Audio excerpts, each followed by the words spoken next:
Dan državnosti ima poseben pomen tudi za policiste. Ob dnevu policije so se s slavjem spomnili tudi vojne za Slovenijo in dogodkov v Zasavju. Zasavski policisti so slovesnost pripravili v prostorih prostovoljnega gasilskega društva na Dolu pri Hrastniku. Te so se razen domačih policistov udeležili tudi gostje z državne policijske uprave. Ob dnevu policistov so podelili tudi posebna priznanja. Na slovesnosti so se spominjali tudi osamosvojitvene vojne leta 1991. V njej je sodeloval tudi zasavski policijski veteran Alojz Klančišar.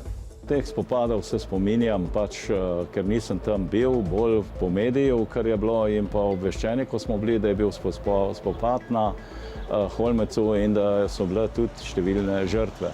No, naknadno smo potem ugotovili, da je na ta dan v obrambi razglašene samostojnosti tudi umrlo največ miličnikov slovenske, se pravi takratne milice. Zato smo se tudi policisti kasneje, se pravi nekaj let po samostojnosti, odločili, da za dan policije razglasimo in obeležujemo prav na ta dan, 27. junij.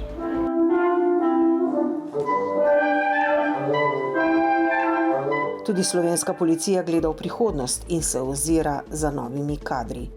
V policijske vrste vabijo mlade generacije. Bom izkoristil priložnost in na obeležje Dneva policije izpostavil, da ima slovenska policija mnogo razlogov, da nagovori mlade za svojim vzorom, integriteto in izredno zanimivim poklicom. Zato sam ocenjujem, da je poklic policista še vedno zanimiv za mlade. Jih tudi vabim v slovensko policijo, ker ne samo, da je zanimiv, ampak je tudi zelo raznovrsten, tako da bo vsak našel svoj prostor v slovenski policiji, gotovo. In kakšni so načrti policije za prihodnost? S čim se največ ukvarjajo, čemu dajejo največ poudarka in s kakšnimi težavami se srečujejo? Sigurno bo treba okrepiti kadrovsko sliko, izboljšati dotok novih ljudi in pa za poklic policista. Zavedati se je potrebno, da v preteklih letih kadrovska situacija v policiji ni najboljša. Trenutno imamo 7883 policistov, kar je pod številko 8001 v zadnjih 15 letih. Največji napori bodo v to področje in pa v zagotavljanju osnovne varnosti. Policija je kot prvi mejnik ali pa branik pri zagotavljanju varnosti, ni pa edina na tem področju. Tukaj želimo poleg policije, da se v aktivno varnost vključijo tudi ostali varnostni subjekti, pa ne samo varnostne agencije ali pa zasebno varnostni subjekti, ampak tudi podobne, kot so civilna zaščita, gasilci in pa ne nazadnje tudi vsak posameznik kot občan, kajti če bomo skupaj gradili tole varnost, bomo varni vsi.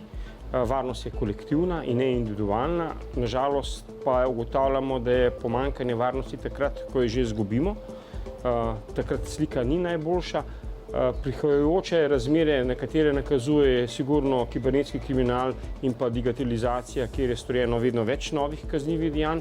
Temu načinu bo tudi policija v prihodnosti namenila večjo pozornost, tako izobraževanjem in pridobivanjem novega kadra na tem področju, kajti večinoma kriminalitete se seli ali pa dogaja preko spleta, dosti težje je pa groziti iz oči v oči.